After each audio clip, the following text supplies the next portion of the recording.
नमस्कार दोस्तों, मैं हूं विक्रांत दुबे और आप देख रहे हैं कहानी जंक्शन। और आज की कहानी का नाम है अधूरी शाम।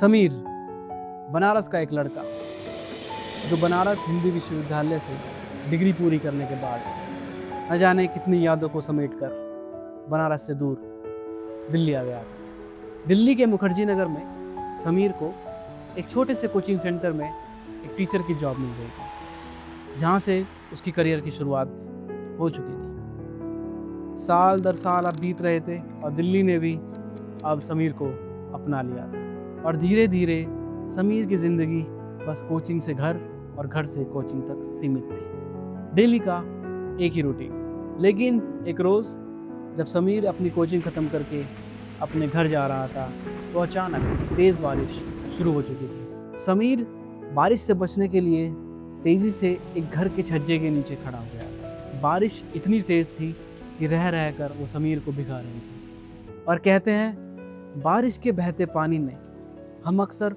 उन यादों में बह जाते हैं जो हमने बीती बारिश में किसी के साथ बिताई थी। अब शायद समीर भी उन यादों में बह रहा था। तभी अचानक एक सफ़ेद रंग की कार समीर के सामने रुकती है और समीर का ध्यान उसके हॉर्न से टूटता है।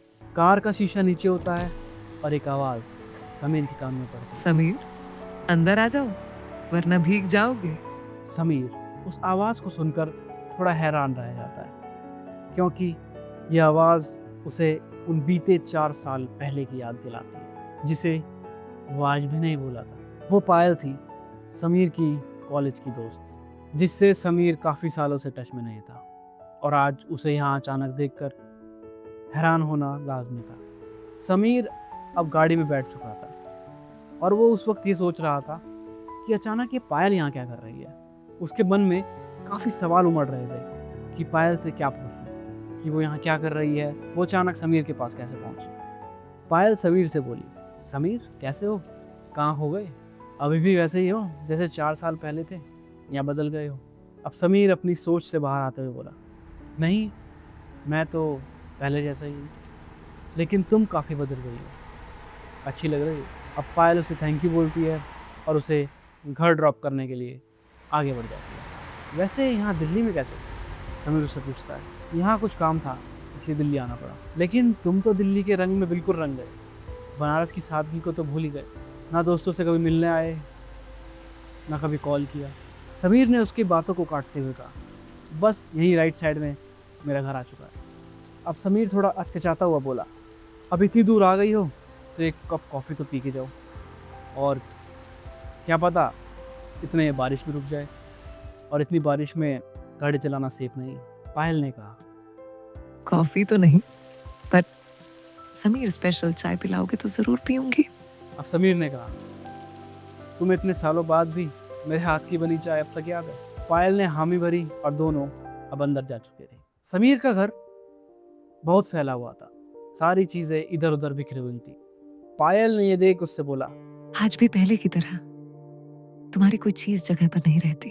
अब समीर अपने गीले बाल तौलिए से पोंछता हुआ बोला, कुछ आदतें कभी नहीं बदलती हैं, मैं चाय लेकर आता हूँ, तुम तब तक बैठो। अब समीर किचन में चला गया था और पायल दीवार पर लगी कुछ फोटोज देखने लगी, जिसमें उसकी नज़र उन तस्वीरों पर आकर ठहर गई जिसमें समीर और पायल एक साथ थे। ये तस्वीर उन्होंने कॉलेज में खींची थी। इन प्रिंट की हुई तस्वीरों की भी अपनी खासियत है। रोज़ सफाई करते वक्त जब इनकी धूल हटाते हैं तो एक नज़र इन तस्वीरों पर पड़ती है और हम उन यादों में चले जाते हैं जब इन तस्वीरों को खींचा गया था। और आज के दौर में तस्वीरें फ़ोन के किसी कोने में पड़ी जाती हैं, या यूँ कहूँ तभी रह जाती हैं। थोड़ी देर बाद समीर अपनी समीर स्पेशल चाय लेकर आ चुके। दोनों चाय लेकर सोफे पर बैठ चुके थे और थोड़ी बहुत इधर उधर की बातें करने लगे थे। समीर भी अब पायल से कुछ फॉर्मल से सवाल करने लगा था, जैसे घर में सब कैसे हैं, यहाँ पे क्या कर रही हो,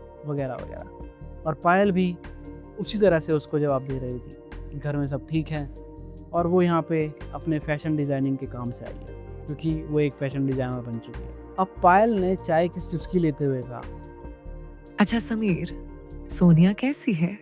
समीर सोनिया का नाम सुनकर थोड़ा उदास हो गया था। सोनिया वो लड़की थी जिससे समीर कॉलेज के टाइम पर बहुत प्यार करता था, लेकिन उसके कुछ टाइम के बाद सोनिया और समीर के रिश्ते खराब होते चले गए और एक वक्त के बाद सोनिया समीर को छोड़कर चली गई। अब समीर को पायल को देखकर वो शाम याद आ गई जब पायल ने समीर से कहा था, क्या मैं तुम्हारी ज़िंदगी का हिस्सा बन सकती हूँ? लेकिन उस वक्त समीर ने पायल से कहा था, पायल हम सिर्फ अच्छे दोस्त हैं, मैं प्यार तो सिर्फ सोनिया से ही करता हूँ। उस दिन शायद पायल को बहुत दुख हुआ होगा और ना जाने वो कितना रोई होगी। उस पल का एहसास समीर को जब हुआ जब सोनिया उसे छोड़कर चली। और आज समीर अपने आप को कोसता है कि वो पायल के सच्चे प्यार को नहीं समझा। अब पायल चुटकी बजाते हुए उससे बोलती है, हेलो, ये बात बात पर तुम कहाँ फ्लैशबैक में गायब हो जाते हो? मैंने तुमसे पूछा सोनिया कैसी है, कहाँ है वो आजकल? समीर अचानक अपनी यादों से बाहर आकर पायल से कहता है, उसने तो मुझे जब ही छोड़ दिया था जब मैं बनारस से दिल्ली आया। अब तो शायद उसकी शादी भी हो चुकी थी। अब पायल उसकी ये बात सुनकर बोली, मुझे माफ करना समीर, मुझे ये सब नहीं पता था। ये तो बुरा हुआ तुम्हारे साथ। अब समीर थोड़ा हंसते हुए बोला, नहीं ऐसा कुछ नहीं है, जो हुआ अच्छा ही तो हुआ। मैंने भी तो एक बार तुम्हारा दिल दुखाया था, तो मेरा भी दिल दुख गया। शायद कर्म ऐसे ही काम करता है। अब पायल थोड़ा मूड लाइट करते हुए बोली, चलो छोड़ो इन पुरानी बातों को, वैसे भी बारिश रुक गई है, अब चलना चाहिए। शुक्रिया इस स्पेशल चाय के लिए, आज भी ये चाय और तुम पहले जैसे ही हो। दोनों अब घर के बाहर आ चुके थे और समीर उन चीज़ों को याद करने लगा था जब सोनिया समीर को छोड़कर गई थी। सॉरी समीर, अब मेरे अंदर तुम्हारे लिए कोई फीलिंग्स नहीं बची हैं, इसलिए बेहतर है ये रिश्ता यहीं ख़त्म कर दें। तब उसे पायल की कितनी याद आई थी। उसे उस दौरान ही पायल से प्यार हो चुका था, लेकिन पायल थी कहाँ उसकी बात सुनने को? वो तो चली गई थी। आज इतने सालों बाद पायल अचानक उससे मिली है तो वो सोच रहा था कि ये कोई इत्तेफाक नहीं है, शायद भगवान भी चाहते हैं कि हम दोनों एक हो जाएं। और क्या पता पायल भी शायद आज भी उससे प्यार करती है। अब समीर सोच रहा था कि अब मुझे बोल देना चाहिए कि मैं उससे प्यार करता हूँ। समीर अब पायल को जाते हुए देख नहीं सकता था। पायल ने अपनी कार का दरवाज़ा अभी खोला ही था, तभी पीछे से समीर की आवाज़ आती है, पायल तुमसे कुछ कहना चाहता हूँ जो बीते कुछ सालों से कभी नहीं कह पाया। तुम आज मिली हो तो सोचा आज कह दूँ। तभी हवा से कार का दरवाज़ा बंद होने वाला था कि अचानक पायल अपने हाथ से उसे रोकती है और पायल का फ़ोन नीचे गिर जाता है। फ़ोन की स्क्रीन ऑन हो जाती है और समीर उस फ़ोन को उठाकर उसके वॉलपेपर को देखता है तो थोड़ा हैरान हो जाता है। वो पायल को फ़ोन देता हुआ कहता है, अच्छा लगा इतने सालों बाद तुमसे मिलना। अब पायल उससे बोलती है, अरे अभी तुम कुछ बताना चाहते थे ना, तो वो बताओ क्या बताना चाह रहे थे? अब समीर उससे मुस्कुराता हुआ बोला, कुछ नहीं, बस यही कहना चाहता हूँ कि एक वो शाम थी, एक आज की शाम है। फ़र्क सिर्फ इतना है, वो तुम्हारे लिए अधूरी थी, ये मेरे लिए अधूरी। पायल कुछ समझी नहीं और उससे बोली, मतलब कुछ नहीं, बारिश अब रुक चुकी है, तुम्हें अब चले जाना चाहिए। पायल अब जा चुकी थी और समीर अब वहीं खड़ा था और उसे बाय करता हुआ कहता रहे, अलविदा अधूरी शाम।